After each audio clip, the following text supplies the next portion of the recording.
8.5. The table 8.1 is reference. Okay, is the reference. This table is given on in activity 8.5. Okay, as in this first vertical column, it is given in this column. Time is given 8:30 a.m., 8:45, and the difference between all these timing is of 15 minutes. If you will observe, then 15 minutes gap is there. Okay, 9:30 में 15 minute add हो गया, plus 15 minute add हो गया. Okay, and like this similar 15 minute का gap है. Now in this activity it has been asked that we have to state the motion and to different we have to mention that the motion is uniform और non uniform for respective objects A and object B. Okay, दो objects के लिए object A ने ये distance cover करी, यानी कि 9:30 पे ऑब्जेक्ट ने 10 मीटर डिस्टेंस कवर करी, 9:45 पे 20, फिर 30, ऐसे करके ऑब्जेक्ट बी ने ये डिस्टेंस कवर करी. तो ये हमें स्टेट करना है कि ऑब्जेक्ट्स ने यूनिफॉर्म मोशन में मूव करा या नॉन यूनिफॉर्म मोशन में मूव करा. तो अगर आप ऑब्जेक्ट ए के लिए देखोगे तो आप यहाँ पे तो टाइम इंटरवल तो इक्वल है ना. तो यूनिफॉर्म मोशन के लिए कॉन्सेप्ट होता है, अगर कोई ऑब्जेक्ट इक्वल टाइम इंटरवल में इक्वल डिस्टेंस कवर करती है तब तो उसकी मोशन होती है यूनिफॉर्म.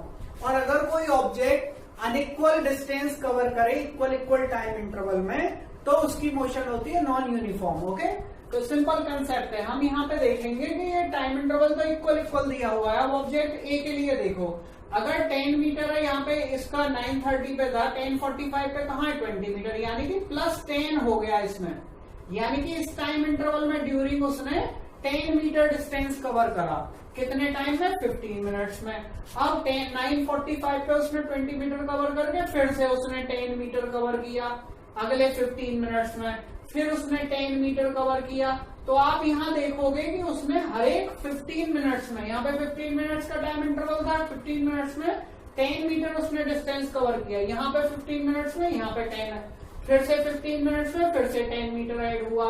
यानी कि उसने इक्वल टाइम इंटरवल में इक्वल डिस्टेंस कवर कर रहा है. कौन सा? Object A. तो ऑब्जेक्ट ए की जो मोशन का टाइप होगा वो यूनिफॉर्म मोशन होगा. It means in answer we will write as object A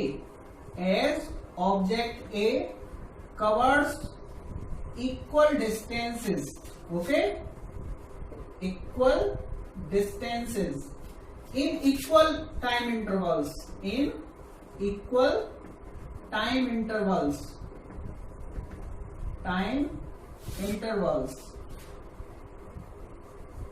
So its motion will be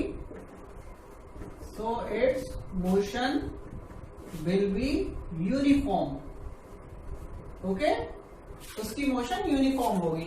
now come to object A के लिए डिसाइड हो गया, क्योंकि इक्वल टाइम में इक्वल डिस्टेंस कवर कर रही थी, तो ऑब्जेक्ट ए की मोशन यूनिफॉर्म होगी. अब ऑब्जेक्ट बी पे आ जाएगी. यहाँ देखिए 12 + 7 19 हुआ, 19 + 4 23 हुआ, प्लस 24 + this 11. तो यहाँ आप देख रहे हो 11 35 के बाद फिर +2 हुआ, फिर 37 के बाद +4 हुआ. तो यहाँ आप देख रहे हो कि ये जो गैप है, ये जो डिस्टेंसेस का गैप है, ये इक्वल नहीं है. टाइम इंटरवल इक्वल है. तो ऑब्जेक्ट बी के लिए हम क्या कंक्लूजन निकालते हैं कि इक्वल टाइम इंटरवल में ये इक्वल डिस्टेंस कवर नहीं कर रही है. So for object B the motion type will be non uniform. And यहाँ पे लिखोगे and further for object B and for object B motion will be non-uniform. Okay, motion will be non-uniform because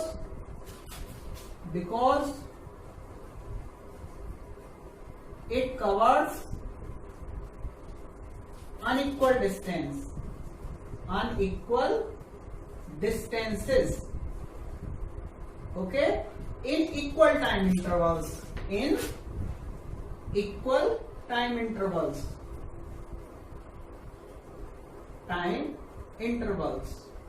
Okay, this is the concept.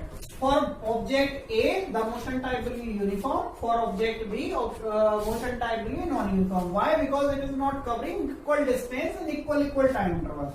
Okay, this is the solution of activity 8.5. Now we will move further for activity 8.6. Okay, activity 8.6 देखते हैं. इसका solution आप कर लीजिएगा, note कर लोगे आप अपनी सभी नोटबुक में. Okay, activity 8.6 is on page number 101. Activity 8.6, page number 101. Okay, in this activity what has been given? In this activity it has been mentioned that आपको आप घर से और स्कूल जाने के लिए जो आपका बस स्टैंड है वहां तक मूव करते हो या आप स्कूल तक मूव करते हो, तो आपको ये देखना है कि आपको घर से और स्कूल तक पहुंचने में कितना टाइम लगता है, वो आपको ऑब्जर्व करना है. सबसे पहले आपको वो टाइम आपको मेजर करना है अपनी वॉच से. ओके, जैसे मेरा घर एग्जीबिशन ग्राउंड में, नुमाइश ग्राउंड में, तो मेरा घर नुमाइश ग्राउंड से और जो मेरा स्कूल है उसकी डिस्टेंस लगभग 1.5 किलोमीटर है. Okay, 1.5 kilometre. लेट से आप भी अपना एग्जांपल ले सकते हो. ठीक है, तो हम यहाँ पे देखेंगे कि जरूरी नहीं है कि वो 8.5 ही हो, तो उसको एस्टिमेट करने के लिए ये प्रॉब्लम जो है, ये वाली प्रॉब्लम एक्टिविटी दी गई है. टाइम कितना लगता है, लेट से हम उसे एग्जैक्टली डिस्टेंस को कवर करना चाहते हैं, तो इसमें आपको ये करना है टाइम टू रीच स्कूल पहुंचने में कितना टाइम लगता है. मेरे को स्कूल पहुंचने में, अगर मैं जैसे बाइक का यूज करता हूं, तो स्कूल पहुंचने में 7 मिनट्स का टाइम लगता है. 7 मिनट्स. ओके, एंड और क्या गिवन है इसमें. ठीक है, एंड गिवन क्या दिया हुआ है. ओके, ये दिया हुआ है स्पीड. क्या दी हुई है बेटा, स्पीड दी हुई है. स्पीड दी हुई है 4 किलोमीटर पर आवर.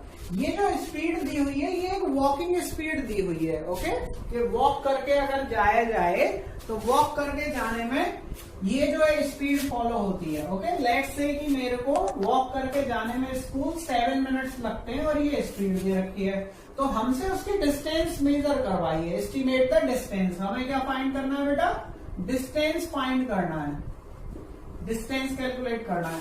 तो पहली बात तो ये जो स्पीड दी हुई है और ये हमें जो टाइम हमने लिया हुआ है, इसको टाइम को सेकंड में आप जो कन्वर्ट कर लीजिए, और ये जो स्पीड है इसको मीटर पर सेकंड में कन्वर्ट कर लो.